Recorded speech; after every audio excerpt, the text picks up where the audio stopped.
Olá, bem-vindos ao quadro. A partir desta aula, nós vamos estudar a dinâmica das populações. E nessa primeira aula, nós vamos conhecer algumas características das populações. Vamos imaginar o seguinte: imagine que eu tenho aqui uma área delimitada por essa linha azul, ok? Vamos imaginar que essa é uma área, uma região da natureza, onde vive uma certa espécie de borboletas. Então, aqui nós temos alguns indivíduos dessa população. Então, já estou definindo o que é população. Uma população é um grupo de indivíduos de uma mesma espécie que vivem em uma determinada área.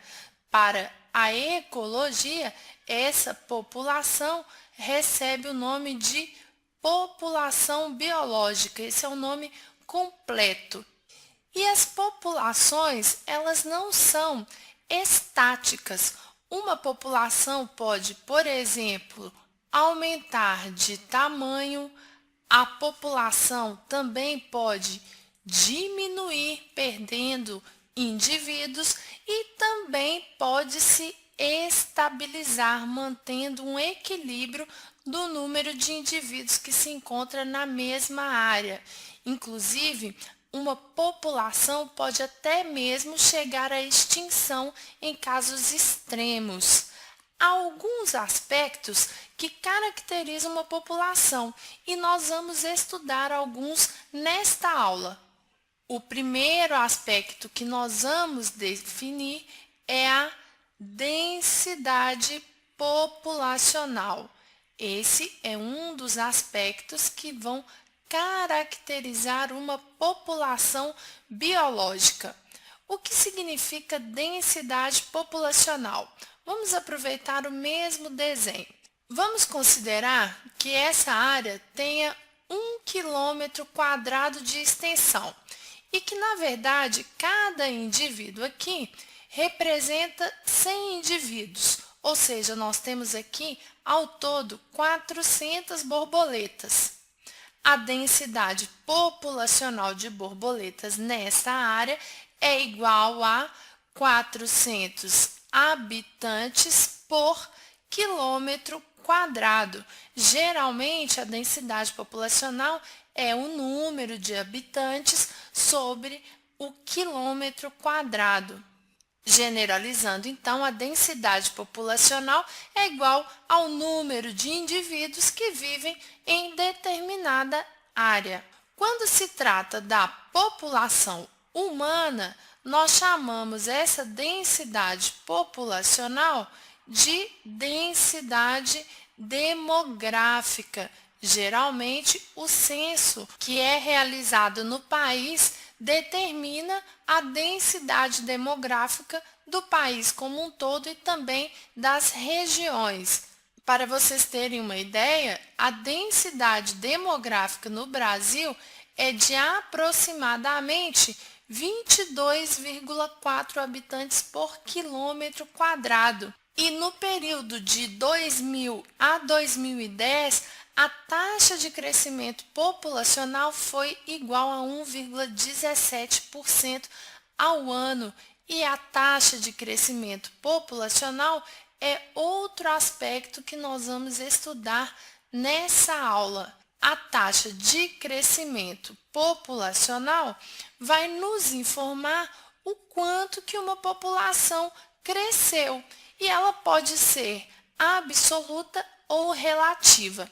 A taxa de crescimento populacional absoluta, que eu vou chamar de TCA, não considera o tamanho da população, só a variação do número de indivíduos.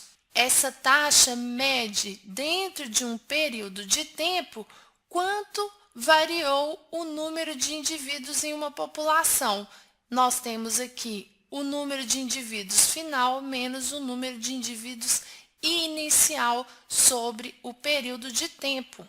Se nós considerarmos um exemplo, vamos imaginar que eu tenho aqui dentro desse refratário um grande número de bactérias. Como as bactérias são microscópicas, eu vou fazer aqui uma chuvinha representando essas bactérias, ok? Cada pontinho aí é uma bactéria.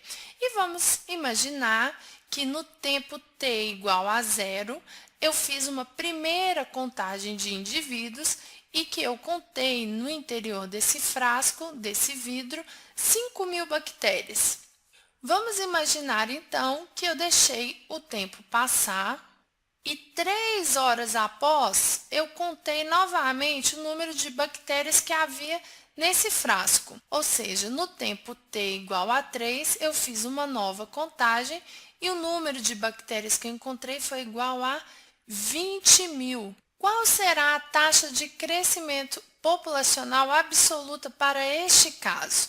A TCA será igual a 20.000 bactérias, que é o número que eu contei no final do meu período de tempo, menos 5.000 bactérias, que é a quantidade inicial, sobre o período de tempo, que é igual a 3 horas. Não sinalizei aqui que é em horas, mas vamos considerar 3 horas, ok? A TCA será, portanto, igual a 20.000 menos 5.000, 15.000 sobre 3, o que nos dá 5.000 indivíduos por hora. Ou seja, essa população de bactérias aumentou a cada hora em 5.000 indivíduos. Na próxima aula, nós vamos comparar a taxa de crescimento absoluto deste exemplo com a taxa de crescimento absoluto de um segundo exemplo e ainda falar sobre a taxa de crescimento relativo. Fiquem conosco e não percam!